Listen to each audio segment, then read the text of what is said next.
నేనైతే ఎలక్ట్రీషియన్ తెలుసు కదా మీకు, ఎలక్ట్రికల్ అవేర్నెస్ గురించి అంటే అవగాహన గురించి చెప్పాలనుకుంటున్నా. అయితే ఈరోజు ఒక కంప్లైంట్ వచ్చానమాట. వస్తే ఇక్కడ ఏంటంటే ఫ్యాన్ రావట్లేదు, ఖరాబ్ అయింది అట్లా అని చెప్పి ఇప్పడానికి పోతే మాకు షాక్ కొట్టిందని చెప్పారు. అసలు ఎందుకు షాక్ కొట్టింది, అట్లా షాక్ కొట్టడానికి కారణం ఏంటి అనేది నేను క్లియర్ గా చెప్పబోతున్నా. ఇప్పటి వరకు అయితే నా యూట్యూబ్ ఛానల్ సబ్స్క్రైబ్ చేయకపోతే వెంటనే సబ్స్క్రైబ్ చేసుకోండి. అలాగే పక్కన ఉన్న గంట సింబల్ని నొక్కేయండి. కొట్టడానికి కారణం ఏంటంటే నేనైతే ఒకటి చెప్తున్నా. ఈ బోర్డు ఉంది కదా, ఈ బోర్డులో లెఫ్ట్ సైడ్ న్యూట్రల్ ఉంటది, రైట్ సైడ్ ఫేస్ ఉంటది. ఎప్పుడైనా సరే రైట్ సైడ్ ఫేస్ గనక రాకుండా లెఫ్ట్ సైడ్ లో ఫేస్ వస్తే న్యూట్రల్ కౌంట్ లో ఉన్నట్టు. న్యూట్రల్ కౌంట్ అంటే డైరెక్ట్ కరెంట్, అంటే స్విచ్ కంట్రోల్ ఉండదు, డైరెక్ట్ వెళ్ళిపోతుంది కరెంట్. ప్రతి ఒక్కదానికి స్విచ్ కంట్రోల్ లో న్యూట్రల్ ఉంటుంది. ఇప్పుడు స్విచ్ బంద్ ఉన్నా ఫ్యాన్ దగ్గర ఫేస్ డైరెక్ట్ వస్తుంది కాబట్టి తెలియకుండా స్విచ్ బంద్ ఉంది కదా అని పోయి ఆ ఫ్యాన్ ఇప్పడాలు ఏ సేఫ్టీ లేకుండా చేస్తారు. ఎందుకంటే వాళ్ళకి ఎలక్ట్రికల్ మీద అవగాహన ఉండదు, ఎందుకంటే వాళ్ళు కస్టమర్స్, వాళ్ళకి ఎలక్ట్రికల్ గురించి తెలియదు కాబట్టి. హాయ్ గైస్, ఇందాక చెప్పాను కదా న్యూట్రల్ కంట్రోల్లో ఉంది, దానికోసమే మీకు షాక్ కొట్టిందని. అది ఎలా కొట్టిందో ఎలా పనిచేసిందో మీకు చూపిస్తున్నా చూడండి. ఇది సాకెట్ అండి, 1 హోల్ 2 3 హోల్స్ ఉంటాయి. ఇది స్విచ్ అండి, ఇది స్విచ్ కంట్రోల్ ఇది. అయితే ఇక్కడ ఏమైందంటే ఇది న్యూట్రల్ అనుకుందాం. ఈ లైన్ వచ్చేసి న్యూట్రల్ అండి.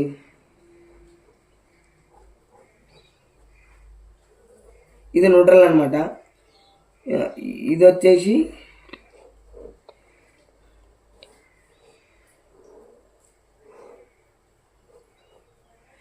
ఇది పేస్ అనమాట, అంటే కరెంటు. ఇది న్యూట్రల్ అంటే తెలుసు కదా, దాంట్లో పవర్ ఉండదు, రిటర్న్ తీసుకుంటుంది అనమాట. న్యూట్రల్లో మనం ముట్టుకుంటే షార్ట్ రాదు సాధారణంగా, కరెక్ట్ కనెక్షన్ ఉన్నప్పుడు. ఫేస్ ఒక్కదానికి కరెంట్ వస్తుంది. అండ్ ఇది వచ్చేసి ఎర్త్.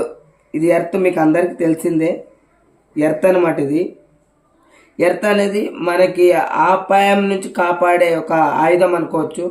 మనకి ఎక్కడైనా షార్ట్ వచ్చినట్లయితే, ఎర్త్ ఉన్నట్లయితే ఆ ప్లేస్లో మనకి అపాయం జరగదు. అయితే ఇప్పుడు మ్యాటర్ ఏంటంటే, ఇప్పుడు ఎగ్జాంపుల్గా న్యూట్రల్ కంట్రోల్లో ఉంది అని ఎలా కన్ఫర్మ్ చేసుకోవాలంటే, ఇప్పుడు ఈ ఫేస్ కనుక న్యూట్రల్కి ఇచ్చినట్లయితే, ఇప్పుడు ఈ న్యూట్రల్ కట్ అయింది, ఫేస్ కంట్రోల్ మనం న్యూట్రల్కి ఇచ్చినాం, అలాగే ఫేస్ కంట్రోల్కి మనం న్యూట్రల్ కంట్రోల్ ఇచ్చినాం, ఓకేనా. ఈ న్యూట్రల్ స్విచ్ చేసినా న్యూట్రల్ ఆన్ అవుతుంది, అప్పుడు కరెంట్ సప్లై లైట్ అవన్నీ రావడం జరుగుతుంది.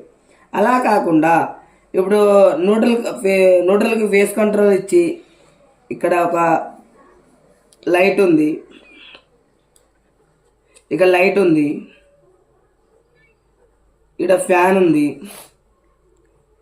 ఈడ ఇంకొక స్విచ్ బోర్డు ఉంది, ఈడొక సాకెట్, ఈడొక సాకెట్, 2 స్విచ్లు అనమాట ఇచ్చినప్పుడు ఈ లైట్కి డైరెక్ట్ కరెంటు పాస్ ఉంటుంది, కానీ న్యూట్రల్లో రాదు, ఎందుకంటే స్విచ్ బంద్ ఉంది కాబట్టి.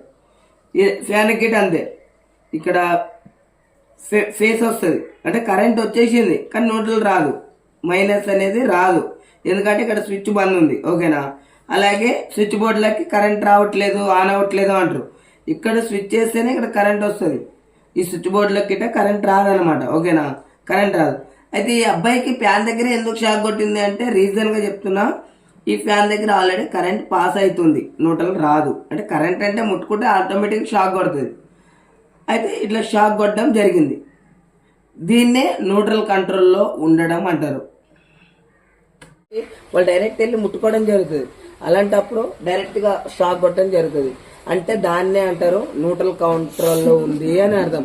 న్యూట్రల్ కంట్రోల్ అంటే అర్థమైంది కదా, లెఫ్ట్ సైడ్ లో ఉండేది న్యూట్రల్, రైట్ సైడ్ లో ఉండేది ఫేస్ కంట్రోల్ వచ్చేసి స్విచ్ కంట్రోల్ ఉంటుంది కాబట్టి స్విచ్ చేస్తేనే కరెంట్ పాస్ అవుతుంది. న్యూట్రల్ కంట్రోల్ అంటే అన్నిటికీ లూప్ చేసి ఉంటుంది కాబట్టి ప్రతి ఒక్కదానికి వెళ్ళే అవకాశం ఉంది. కాబట్టి మీరు జాగ్రత్తగా న్యూట్రల్ కంట్రోల్ ఉందా లేదా చెక్ చేసుకున్నాకనే ఫ్యాన్ పట్టుకోండి. ఆ ఫ్యాన్ దగ్గర ఏం జరిగిందో మీకు తెలియదు కాబట్టి దీని గురించి అవగాహన కోసం ఈ వీడియో తీస్తున్నాను. నచ్చితే లైక్ చేయండి, షేర్ చేయండి అండ్ కామెంట్ చేయండి. అలాగే ఇలాంటి వీడియోస్ చూసి మీరు ట్రై అయితే చేయకండి. డంటా అట్టక్